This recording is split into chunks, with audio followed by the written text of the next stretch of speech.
we are going to continue dealing with this stuff until we actually have some kind of immigration reform put into place. And I hope we can wait until 2017 to get that done, but it's going to be a looming subject until then. It's going to be constantly there until we do something about it, and we have to come to terms with the fact that there are going to be, millions of people that we don't know what to do with.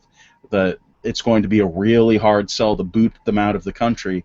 I don't know how we can figure this out, because we have people on our side that are not going to deal with it, are going to be very upset with even the idea that some of these people are going to stay here. Some of these illegal immigrants are going to stay here, and where is the middle ground there? Well, and we talked about this messaging, this positive messaging versus the negative messaging around this, and the article that Leslie had pointed to in, what was it, the Daily Signal, about how the Democrats wanted to pass this bill that would allow illegal immigrants to take $24,000 or something like that in assistance, filing tax returns, getting refunds, whatever. I don't remember the mechanics of it.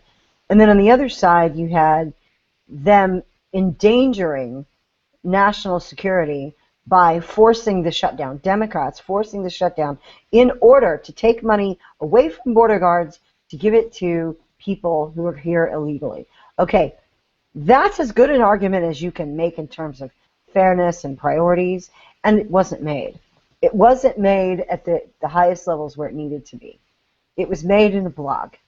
And this is something that's seriously wrong with the right, is that our best thinkers are not the people that are informing the folks in Washington. Now, that said, I've said it 100 times, that the only way that this immigration problem that we have of plenty of people that are here illegally ever gets solved is to criminalize and heavily fine the act of hiring people that are undocumented, people that are here illegally. And then the problem takes care of itself. People self-deport at that point. And businesses learn that it's a higher cost to hire people that come at a lower cost than they do hiring people who are here legitimately or who are American citizens. The problem with that is not one person in politics will ever support a policy like that. The left wants their voters, and the right wants people who will work for low wages, and at least in terms of the businesses that hire them. And those guys make campaign contributions and try to influence and lobby for legislation. They absolutely do. I've seen it here in Texas with some major businesses here. This is what they do. So given that that is the only solution, and it's an absolutely impossible one, because no one will support it. Actually, I have another idea that could go along with that, Fishy.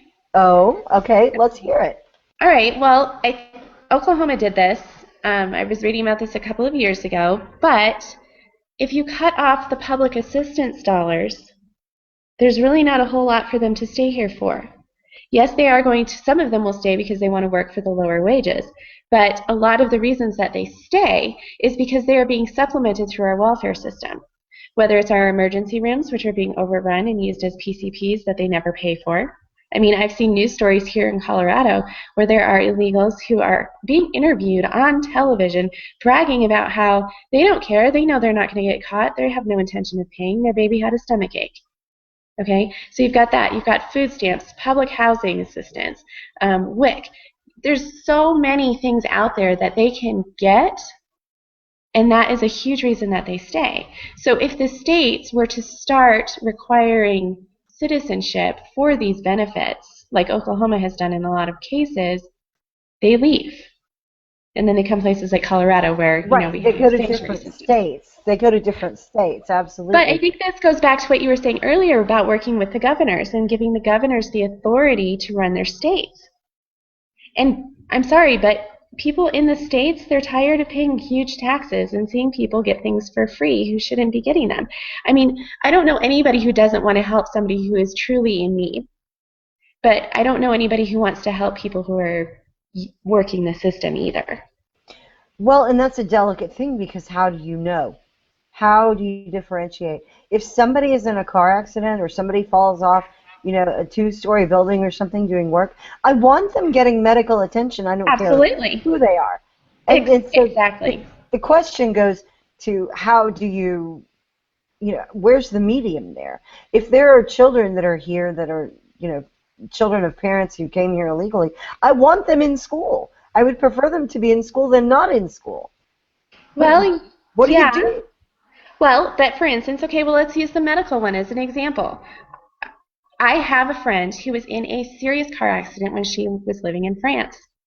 She was denied medical treatment because she was not a citizen. Okay? It was a horrible accident, and she needed help. She had to be flown back to the States in order to get the medical attention that she needed. I don't want to see that happen here. If somebody is hurt, if somebody is truly sick, if somebody has a child who has, an extremely high fever and needs medical attention, that's legitimate. I'm not going to say, no, if you can't pay for it, you shouldn't get it. But what I'm talking about are the people who brag about working the system. It's not necessarily saying we have to pour millions or billions of dollars into their economy or their infrastructure or their military. It's saying, hey, we've got your back. We'll go to bat for you. We'll sit down at the table and we'll help you negotiate something that will support you, okay, and not get you blown off the face of the planet. But we're not doing that anymore. And it would be nice to not have Israel blown off the face of the planet. Just as a general principle, that's a good thing. I think so.